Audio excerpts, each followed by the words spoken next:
The laws of the hunt never change, never differ, always following the same set of core principles set in stone by warriors whose time has long since passed. Even now, miles away from Ifrailian, Layla Morin held these tenets in high regard. By her side was the towering reptilian creature. Its body was covered from head to toe in scales. A thicker layer of hardened skin formed on its forearms, thighs, and created a line on the top of its flat head. Jagged horns protruded off either side of the creature's face, as well as under the chin, and the bulky set of steel armor the beast wore only added to its intimidation factor. "Why must we stalk and hide like rats?" The reptilian chimed in. Layla bent down to one knee, brushing a few leaves aside. "We're not hiding, Maxis. We're tracking." "Bah, the work of cowards. Every abomination you allow to escape harms the well-being of innocents." "It's all about perspective, Maxis. Sure, the Shades will attack a settlement, maybe kill a person or two, but every time we let one escape, they lead us closer to the den." Hidden underneath the twigs and leaves was a footprint stamped into the dirt. Given the size, it belonged to one of the demonic, wolf-like creatures she was searching for. A shade. And these tracks were fresh. If she had to guess, her prey wandered through this area less than 10 minutes ago. The huntress tapped a device attached to her left eye, bringing up a grayed-out view of the surrounding forest. Through the lenses, the world was dull and colorless. Only the tracks were highlighted with an orange glow. She picked herself up off the ground, dusted off her legs, and started down the path. "This way." Ugh.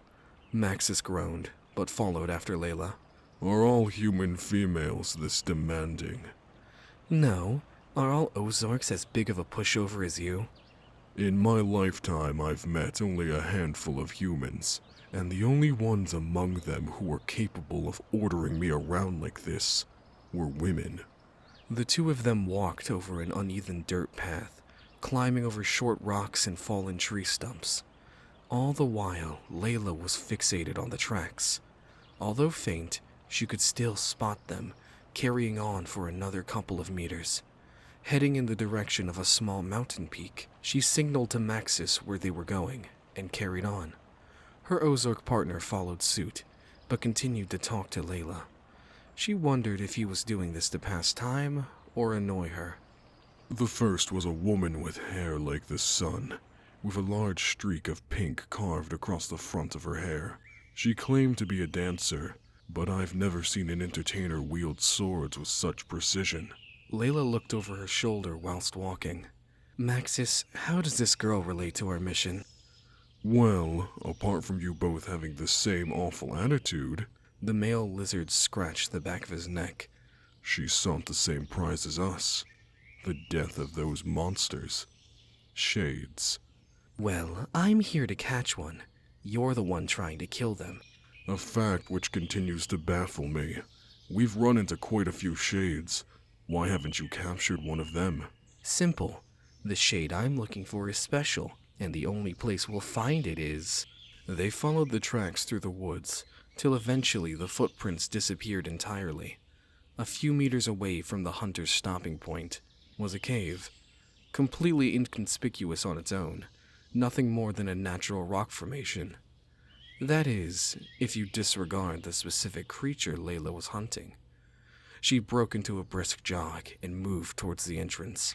With the naked eye alone, Layla could barely see down the hole. Clearly the sun's light didn't reach the depths of the cavern. Maxis returned to her side. Is this it? The den? "Without a doubt in my mind." Layla felt her lip curl into a smile. Maxis, while not sharing in his companion's bliss, reacted in his own way. He gripped the sturdy handle of his weapon holstered on his back. He started to pull, but Layla turned and shot the Ozork a disapproving glance. With a low growl, he rescinded, slipping the bladed tool back into its hold. "Patience, Maxis. You'd be surprised how effective the concept is as a weapon."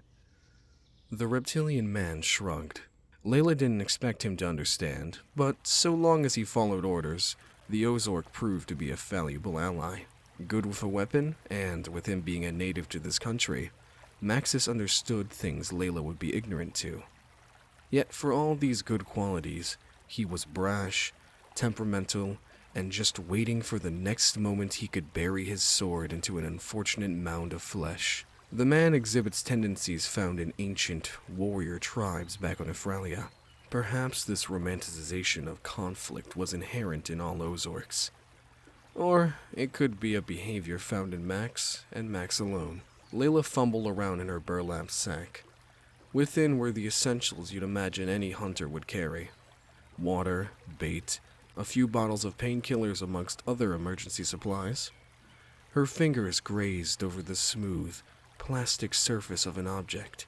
Exactly what she was after. Layla plucked a medium-sized rod out. The item seemed to contain a strange chemical mixture inside its bland white shell. She clasped both hands around the cylinder and snapped it like a stick. Instead of spilling the fluids, the outer casing remained intact, with the confined liquid taking on a luminescent glow. Maxis picked at one of his many horns, staring intently at the glowing stick. More human trickery. Pretty sure this is mostly an Ifrailian trick. Come on, let's go. Layla descended into the tunnel, using the dim blue glow to guide herself around the uneven geometry. The walls were wet, slick with moisture, the air unkempt and ghastly. Each intake of oxygen felt like tiny shards of broken glass had entered the body. Making matters worse was the indescribable feeling of dread and despair that wafted out from the depths of the cavern. What is this feeling? You're the professional, right? Layla wiped the sweat from her forehead. I should be asking you that. I destroy roaming packs of these vermin. Never before have I ventured into their home. Layla took in a breath. First time for both of us then. At the far end of the cave, Layla thought she saw a bright white light. This was confirmed as they made their way further down.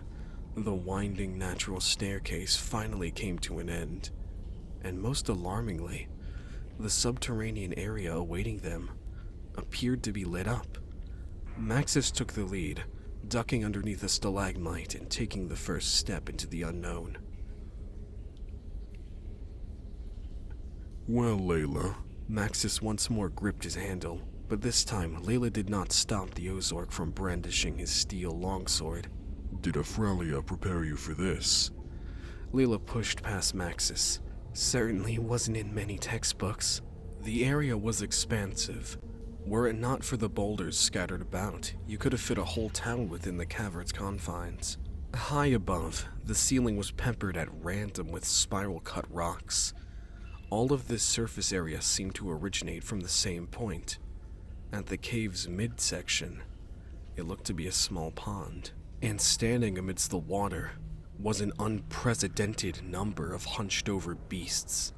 Fur black as night, crimson eyes that petrified any unlucky adventurer they stumbled upon, and the corrupted stench which followed them like a cloud. No mistaking it, Layla and Maxis had unearthed an entire pack of these creatures. But as it is the case with any animal, there needed to be a leader, an alpha. One who stood out from the rest, someone who posed unmatched strength. Standing at the center of the gathering stood this pack's alpha, while the other shades walked on all fours, matching the wolves they resembled. This one stood upright. Its coat was somehow even darker than that of its brothers, and its claws longer and sharpened to a fine point. A large tuft of gray dirt-stained fur covered the monster's chest. Yet none of these factors were the most noticeable thing about this particular shade. Brothers. The rest of the pack's insistent growling came to an end, and all turned to face their leader. This obedience pleased the alpha. Once he had obtained his subordinate's gaze, he continued to speak. How long have we been made to starve? Days, weeks, months. Maxis, is that shade talking? Yes, I never thought I'd see one in person. See what in person? Shades come in a few varieties. The commonly faced, beast-like creatures are known as Form 1. In order for a shade to progress to the next stage, it must have lived for an exceptionally long time, and consumed the aura of countless beings. So, that's what I'm looking for. The older shade rallied his troops, howling out. His fellow animals resounded back with their own deafening cry. Once the sound was done bouncing off the cavern walls, the Alpha spoke up. Just a few measly miles away, a town of Ozorks and humans await us. They've barely mustered up a ragtag militia to handle us, but it will all be for naught. We have the numbers, and most importantly, the hunger. Those inferior creatures will die at our hands, and may their soul taste exquisite in our gullets. Maxis squeezed his hilt until the wood splintered in his hand. They're talking about my village. We have to stop them. Now. We will, but try and keep it together. I still need to capture that Stage 2 shade. As the monsters below celebrated, Maxis grit his teeth. You asked for patience, human. And I'll heed your advice, but it had better pay off. Layla flipped her bag upside down, completely emptying it of its contents. Now armed with nothing but an empty rucksack, she slung the empty husk over her shoulder and climbed up the next layer of lopsided stone. Before setting off on her own, Layla snapped back to Maxis. It will. Once I give the signal, you're free to murder every single shadow monster inside the cave. With a quick smile, she ran off, jogging across the unbalanced rock.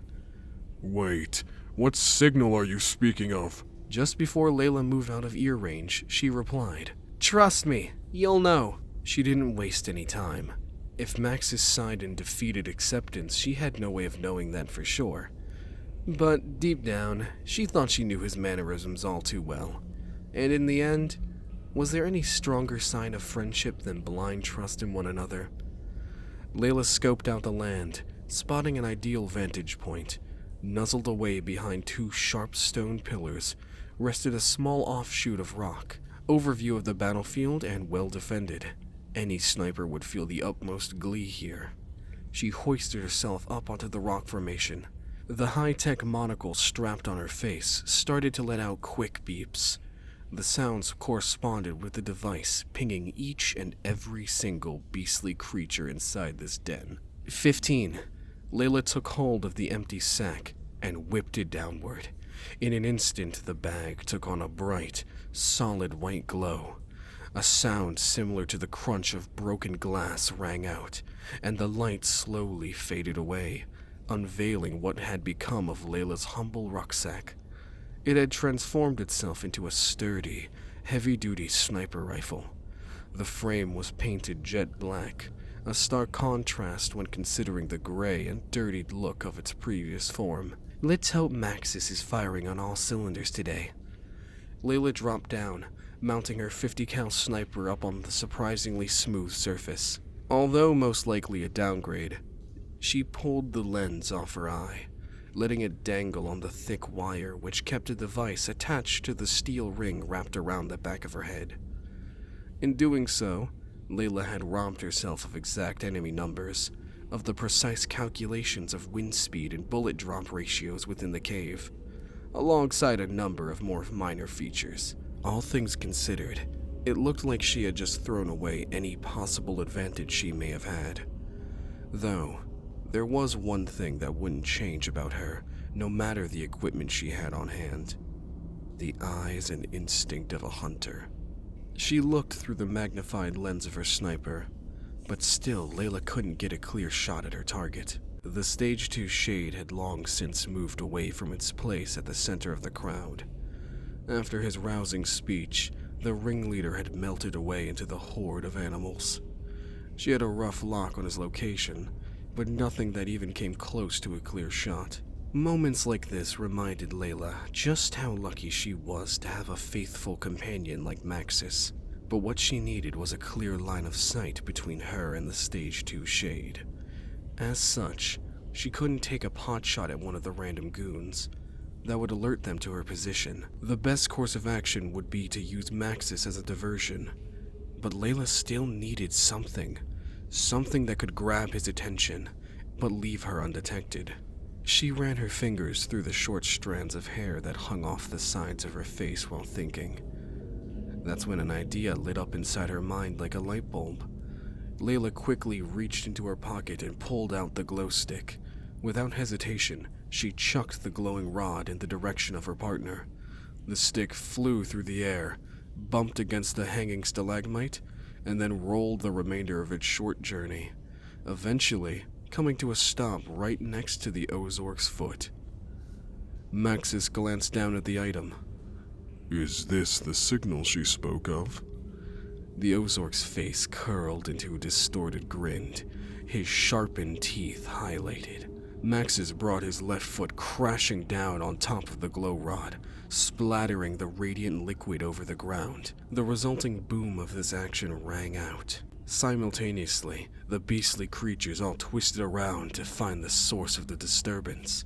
The mere appearance of 15 shades was enough to bring people to their knees in fear.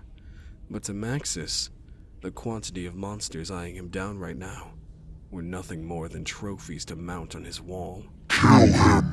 Shouted the leader. The horde of starving animals stampeded towards Maxis.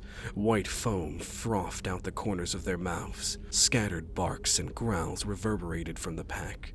Yet Maxis stood firm, his lengthy blade held at his side. The Ozork warrior did nothing but wait as the crowd closed in. There was only one way to reach Maxis from the crater.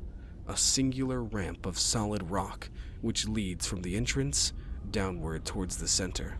Because of this, the shades had to funnel in towards him few at a time. Right now, a small group of 3 ran up to the walkway, with the remaining standing by at the start of the ramp. Still, Maxis did not give up a single inch of ground to these monsters, and once one foolish shade came into range, he slashed upwards with his steel sword, slicing the beast in half at a diagonal. Just when the 2 sections began to separate, they exploded in a plume of purple gas. There was no time to catch his bearings. Before the violent fumes melded in with the rest of the air, another shade was charging in for an attack. It clawed at Maxis, who deflected the strike with his sword, and then countered with a downward hack. The sword tore through the shade's head and midsection effortlessly, ending with a satisfying pop as the creature puffed out into smoke. The 3rd shade leapt at Maxis through the cloud of its fallen brethren. Maxis didn't have enough time to react, and before he knew it, the monster's jaw was about to close around his neck. Thinking on his feet, Maxis dropped his bladed weapon, using his now free hand to dig into the back of the shade's head. Everything happened in the blink of an eye. Maxis yanked the beast back and slammed its face into the rocky floor. Again, the shade's existence came to an end with a veil of violet mist. 3 shades dispatched, and not even a single scratch on Maxis. To him, that brought about immense feelings of pride, but to the older shade, well, the threat of death was becoming even more present. Maxis picked up his longsword, flicking the sword downward, throwing off any dirt that managed to stick to the blade. The male Ozork's confidence was clearly skyrocketing.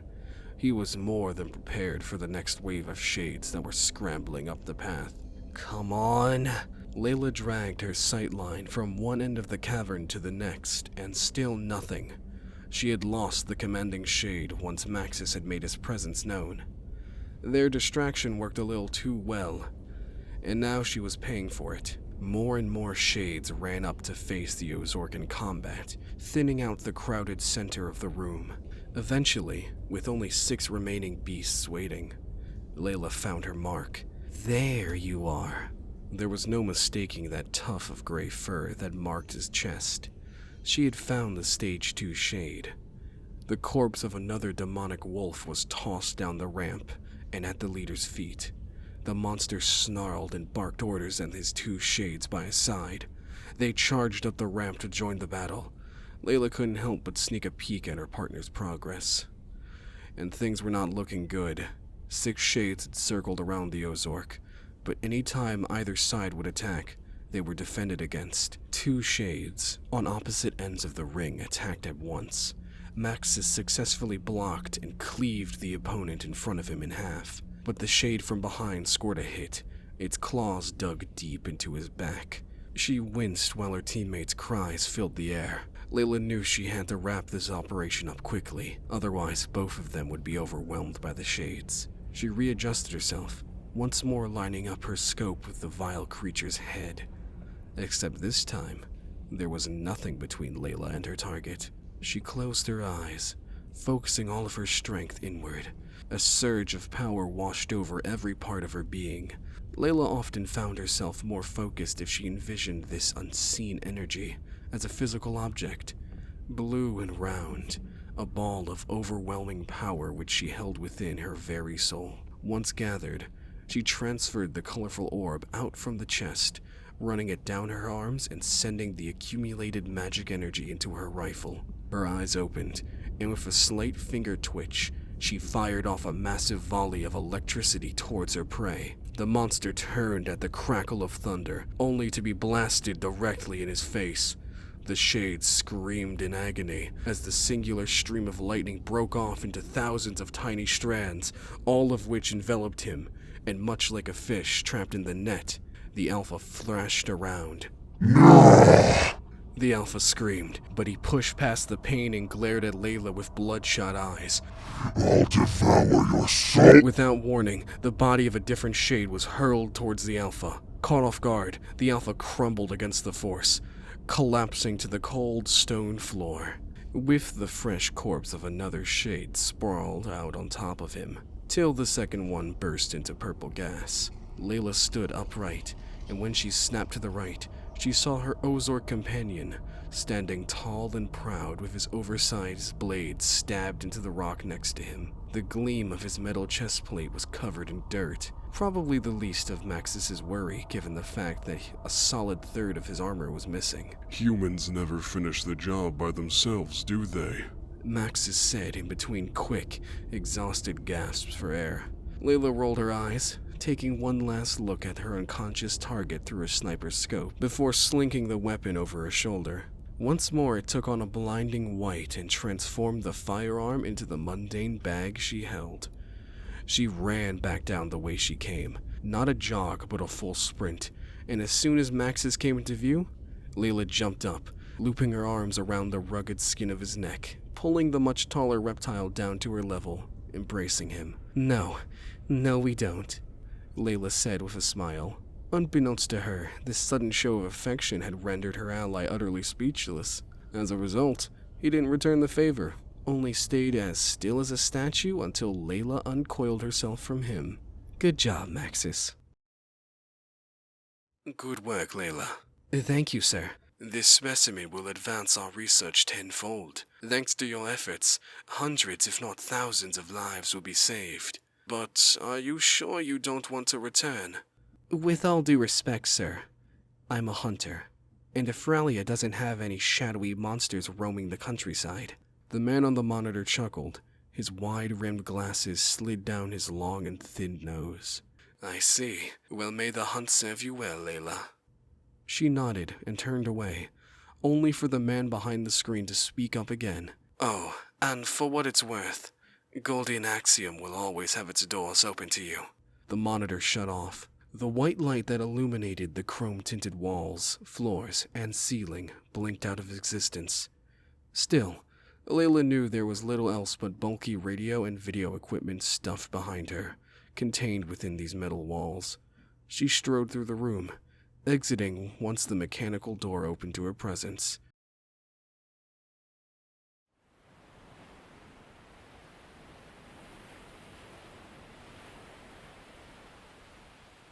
Outside, sat down on the chipped wood of a bridge that extended off the pier, Maxis looked out onto the waterfront, watching the sea lap against the shore in hulls of ships which were docked all around him, their sails flapping in the wind. The sound of footsteps caught his attention. Maxis looked over his shoulder, spotting Layla moving towards him. He swung his head back to the blue ocean as the human took a spot next to him. Maxis cocked his head to the right. So, That hulking beast is an Ifrailian seafaring vessel? Layla looked in the same direction. The large, steel-plated battleship was beginning its departure, pulling out from the modest dock. The two towers embedded within the ship's base poured out blackened smoke as its engines kicked in, pushing the modernized ship away from the harbor, which appeared ancient by comparison. She thought the answer was obvious, so she didn't respond. Instead, she raised her arms and stretched them out. Her yellow bodysuit seemed to glow amidst the sun's orange hues as day turned to night. Your home must be a place full of all sorts of wonderful inventions. Luxury very few, if any, experience here in Terovia. And what's your point? Straight to the point as always. The Ozork laughed softly. I'd like to know why you are still here. Why not return to your homeland, human? Time seemed to stall, motionless while Layla pondered the thought. When I was a kid, my dad would tell me a story from his past as a hunter. Out of the hundreds of tales he had, the man only wanted to tell this one. Max's shifted in place. The sun beamed off his hardened scales. Layla felt a strange, warm feeling inside herself when she caught his gaze. There was an obvious expression of worry smeared across his face. Maybe he was worried about offending her, or perhaps he was afraid of prying too deep. Regardless, Layla carried on with her story. My dad was only 20, acting as a town guard. It was a midsummer day. The birds were singing, kids were out playing in the fields. Life was good. But then, he heard one of the children scream. He rushed into the tall grass, barreling towards the cries, only to find 4 children huddled together, cowering before a tall, dark shadow, which seemed to be dripping with some sort of black sludge. Probably the best representation of a boogeyman he had ever seen. Layla brought her knees up to her chest, hugging them tightly as she recalled the memory. Obviously, Dad was scared, but he wasn't going to let a monster devour the kids.